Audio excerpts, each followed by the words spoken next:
Bom dia, meus irmãos e irmãs, a graça e a paz.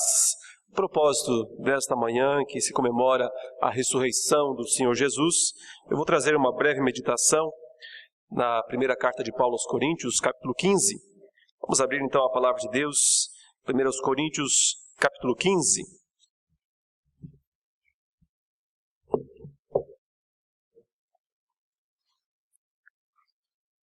A certeza da ressurreição, meus queridos, é uma questão de fé.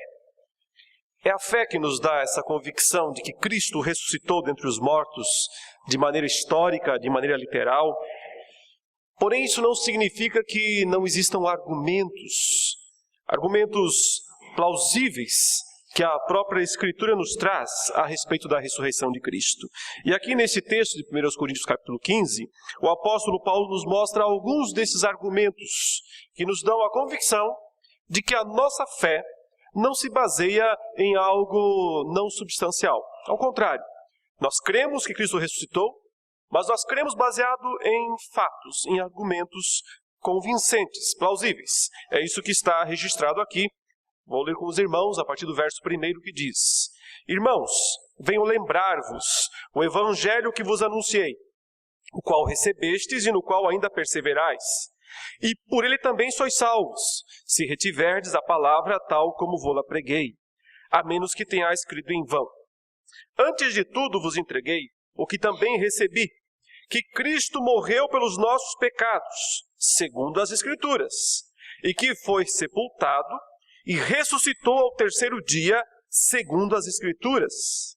E apareceu a Cefas e depois aos 12. Depois foi visto por mais de 500 irmãos, de uma só vez, dos quais a maioria sobrevive até agora, porém alguns já dormem.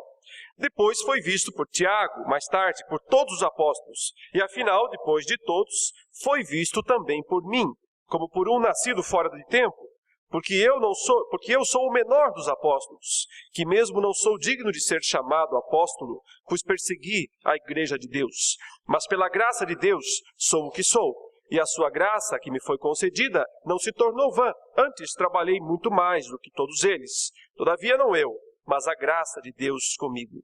Portanto, seja eu ou sejam eles, assim pregamos e assim crestes. Ora, se é corrente pregar-se que Cristo ressuscitou dentre os mortos, como, pois, afirmam alguns dentre vós que não há ressurreição de mortos? E se não há ressurreição de mortos, então Cristo não ressuscitou. E se Cristo não ressuscitou, é vã a nossa pregação e vã a vossa fé. E somos tidos por falsas testemunhas de Deus, porque temos asseverado contra Deus que Ele ressuscitou a Cristo, ao qual Ele não ressuscitou, se é certo que os mortos não ressuscitam. Porque se os mortos não ressuscitam, também Cristo não ressuscitou. E se Cristo não ressuscitou, é vã a nossa ou a vossa fé, e ainda permaneceis nos vossos pecados. E ainda mais, os que dormiram em Cristo pereceram. Se a nossa esperança em Cristo se limita apenas a esta vida, somos os mais infelizes de todos os homens. Até aí, meus irmãos, a leitura da palavra de Deus. Aqui o apóstolo Paulo lista 4 argumentos que nos dão a certeza de que Cristo, sim, de fato, ressuscitou dentre os mortos, não apenas como um mito, mas como algo literal, como algo histórico, como algo verificável. O primeiro dos argumentos que Paulo aqui usa, ele diz, é porque isto foi profetizado, anunciado, atestado pelas Escrituras. Veja aí, versículo 3. Antes de tudo vos entreguei o que também recebi, que Cristo morreu pelos nossos pecados, segundo as Escrituras, e que foi sepultado e ressuscitou ao terceiro dia, segundo as Escrituras. As Escrituras aqui são a palavra de Deus registrada do Antigo Testamento e do Novo Testamento. No Antigo Testamento, nós temos os anúncios de que o Messias precisaria morrer e ressuscitar. Então, a profecia, aquilo que foi predito. O Novo Testamento relata para nós o cumprimento disso, mostrando que, de fato, ele morreu, ele foi sepultado e ele ressuscitou. O registro histórico, portanto, das Escrituras são aqui, ou é, o primeiro argumento que Paulo nos dá. Ele diz, nós temos um registro. Não é apenas uma lenda, não é apenas algo que passou de boca em boca, nós temos algo atestado, algo registrado. E como argumentam muito bem aqueles que estudam os manuscritos bíblicos, não há nenhum outro fato mais atestado na história da humanidade do que a ressurreição de Cristo. Se nós pensarmos aqui em provas documentais, em documentos mesmo, registros que foram preservados e que podem ser lidos e pesquisados e que estão disponíveis, obviamente que muito bem guardados para que não sejam corrompidos, em museus. Se nós levarmos em conta apenas isso, o aspecto das provas documentais deste fato, deste registro, então, não há nenhum outro registro, não há nenhum outro fato na história da humanidade que tenha mais documentação, que tenha mais aspectos documentais, testados e verificados, do que o registro histórico da ressurreição de Jesus Cristo. Por isso Paulo diz, o primeiro grande argumento é esse: ele morreu, ele ressuscitou, isso está registrado. Isso conforme aquilo que foi profetizado no Antigo Testamento e conforme aquilo que foi atestado e registrado no Novo Testamento. O segundo argumento que Paulo usa aqui para testificar a ressurreição é o testemunho ocular daquelas pessoas que viram a Jesus vivo depois de ele ter sido condenado, crucificado, morto e sepultado. Ele diz isso. Ele ressuscitou ao terceiro dia, segundo as Escrituras, e apareceu a Cefas. A primeira pessoa, o primeiro dos apóstolos a ver Cristo, a primeira pessoa foi Maria Madalena, como lemos na liturgia. Mas o primeiro apóstolo, daqueles que desde o início estiveram com ele e que o viu, foi Pedro. Cefas aqui é o nome aramaico para Pedro. Depois, ele aparece aos 12, de uma só vez. 12 aqui, um termo que exclui Judas, obviamente, mas é um termo técnico para os 12 apóstolos. Ele aparece então a eles, lá naquele final do primeiro dia da semana, que ele ressuscitou. Ele ressuscita de manhãzinha, madrugada, e então aparece a Pedro. E no final deste dia, apareceu a todos eles. Porém, apareceu aos 12 também, aí incluindo mais tarde o Matias, ele aparece durante todo aquele período até antes da sua ascensão, até antes de subir aos céus. Matias é escolhido depois, evidentemente, mas provavelmente também viu Cristo. E esse é um dos critérios para que ele seja escolhido depois o substituto de Judas. Ter visto Cristo ressuscitado. Só pode ser apóstolo quem viu Cristo ressuscitado. Paulo continua dizendo, e depois foi visto por mais de 500 irmãos, de uma só vez. Ou seja, um grande grupo aqui, que viu Jesus ressuscitado, todos de uma só vez. Isso aqui, teria que ser, então, uma grande ilusão coletiva. Se, então, todas essas pessoas tivessem sonhado ou apenas imaginado que tinham visto Jesus. Mas Paulo diz, não, 500 irmãos viram e muitos desses ainda estão vivos. Paulo fala, está escrevendo essa carta 20 ou 30 anos depois desses eventos. Então, alguns também já estavam mortos. Porém, muitos ainda podiam testificar, atestar o que viram. Ele continua, depois foi visto por Tiago. Tiago aqui é justamente aquele meio-irmão de Jesus, filho de José e Maria, porém Jesus não tem a paternidade de José. Por isso, então, não é um irmão total, é o meio-irmão de Jesus. Esse Tiago, que também é irmão de Judas, não o Iscariotes, mas aquele que escreveu uma das cartas do Novo Testamento, esses dois também são apóstolos nesse sentido, porque foram escolhidos diretamente por Jesus, viram Jesus. Pelo menos Tiago é certamente um apóstolo nesse sentido. E Tiago, que com os outros irmãos de Cristo, irmãos de sangue, então, não criam nele antes, mas tiveram que crer depois. quando o viram vivo, ressuscitado. E então Jesus aparece a Tiago aqui e o chama, o comissiona, como também havia feito antes com os outros apóstolos. Tiago, portanto, aparece aqui nesta lista como um daqueles que é uma testemunha ocular de Cristo. E mais tarde, por todos os apóstolos. Aqui talvez o momento da ascensão mesmo, quando Cristo então novamente aparece para eles, os comissiona e diz, agora vão por todo mundo, preguem o evangelho a toda criatura, e então ele é elevado aos céus. E afinal de todos, ele diz aí, depois de todos, foi visto também por mim, como por um nascido fora de tempo. Jesus apareceu para o apóstolo Paulo na estrada de Damasco, quando ele estava indo para aquela cidade a fim de perseguir os cristãos daquele lugar. Então Cristo apareceu no meio do caminho, como um brilho mais forte do que o sol, falou com ele, ele ficou cego, e mais tarde, então, Paulo é batizado e se torna o apóstolo dos gentios. O que é, portanto, o que Paulo está dizendo aqui? Nós vimos, e eu vi. Ele diz, eles viram. Isso é um testemunho ocular que tem que ser aceito em qualquer tribunal.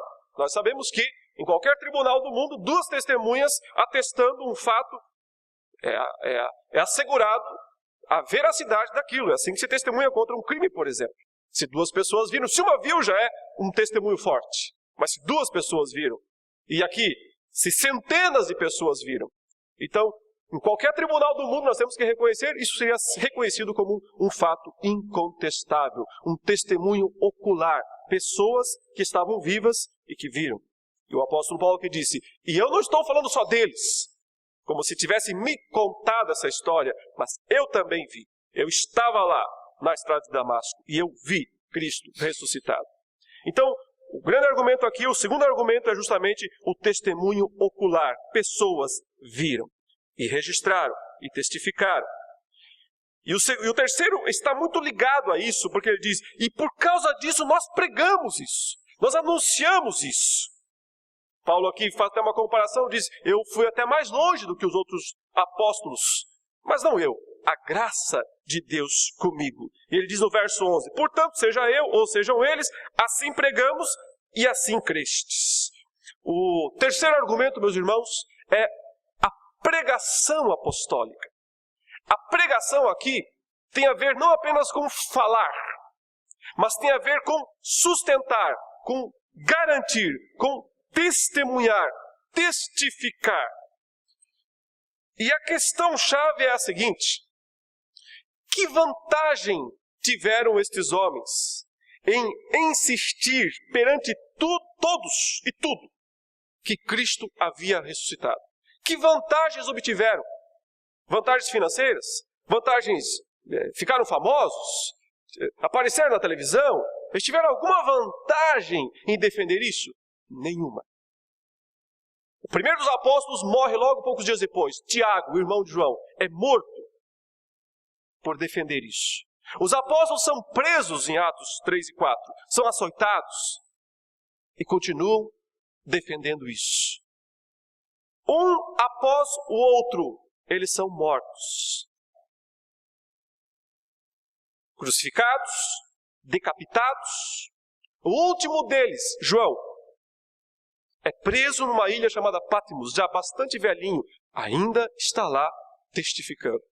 O testemunho deles é uma amostra de que eles não estavam defendendo uma ilusão, uma mentira. Porque qual a vantagem de morrer por uma mentira? Qual a vantagem de morrer por algo que não lhe traz nenhum benefício? Ser açoitado, ser apedrejado, como o apóstolo Paulo foi ao longo de toda a sua vida. Como ele relata, por exemplo, na segunda carta aos Coríntios, que ele foi 5 vezes açoitado, que ele foi 3 vezes fustigado com varas, que ele foi 1 vez apedrejado. Quem é que passaria por tudo isso para defender uma ilusão, para defender uma mentira? Alguém até defende uma mentira, uma ilusão, enquanto está se beneficiando disso, tendo vantagem, tendo lucro. Mas quando começa a complicar, eles vão para a delação premiada, não é? Eles vão contar o que viram, contar o que enfrentaram, para tentar diminuir a pena, para tentar pagar menos. Mas estes homens pagaram mais. Estes homens, pelo testemunho deles, continuamente, eles foram cada vez mais condenados. E no final, todos eles, exceto João, que é o único deles que aparentemente morreu de velhice, mas não sem sofrer. Exceto João, todos os outros foram mortos.